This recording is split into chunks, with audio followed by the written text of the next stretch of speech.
কুতুবে আজম ঈসা পরে মুর্শিদ আলা শাহ মুলায়েম আহলে সুন্নাত ওয়াল জামাত।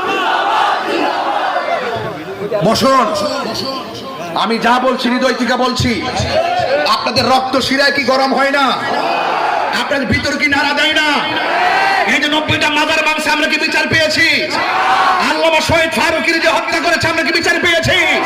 আল্লামা খাজা বাকি বিল্লাহকে যে গুম করেছে আমরা কি খুঁজে পেয়েছি?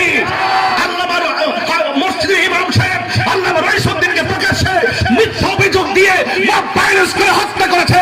আজকে রাইসুদ্দিনের পরিবারের চোখে পানি, রাইসুদ্দিন কবরে আর খুনিরা বাহিরে ঘুরতেছে। এই বিচার কি আমরা পেয়েছি? এখন কি রক্ত গরম হয় না আপনাদের? আমি পরিষ্কার ভাষায় বলছি, সিদ্ধান্ত এবার ফাইনাল।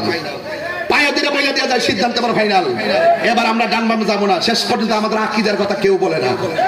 যারা আমাদেরকে মূল্যায়ন করে আমরা তাদেরকে মূল্যায়ন করব। কথা বলেন ঠিক কিনা বলেন?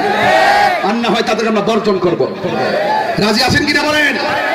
আমরা মুনাফিক, আমরা কি মুনাফিক না ইমানদার?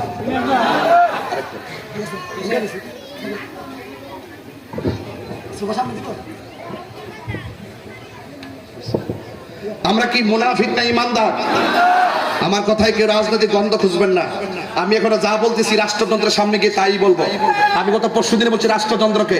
ঘটনাটা কি আপনি কি পাইছেন? এই দেশে শতকরা ৭৫% সুন্নি মুসলমান। তাদেরকে বাদ দিয়ে আপনি কাদের সাথে সংলাপ করেন?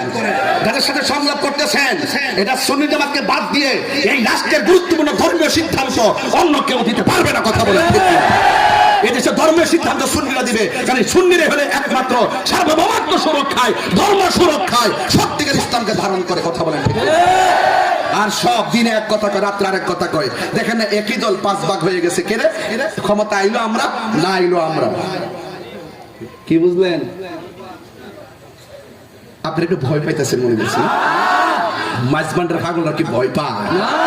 কে জানে কইছিল আসতেছে, মনে মনে ভাবছিলাম যে বাতিজা আয়ো, আসো। দরজা খোলা আছে, মানে বহুত মুনাফিক ঢুকছে, মুমিন হইয়া বাইরেছে।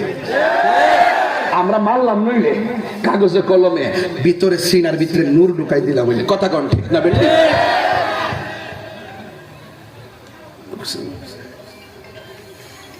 আকাশ, আকাশ বলো বলো বলো বলো।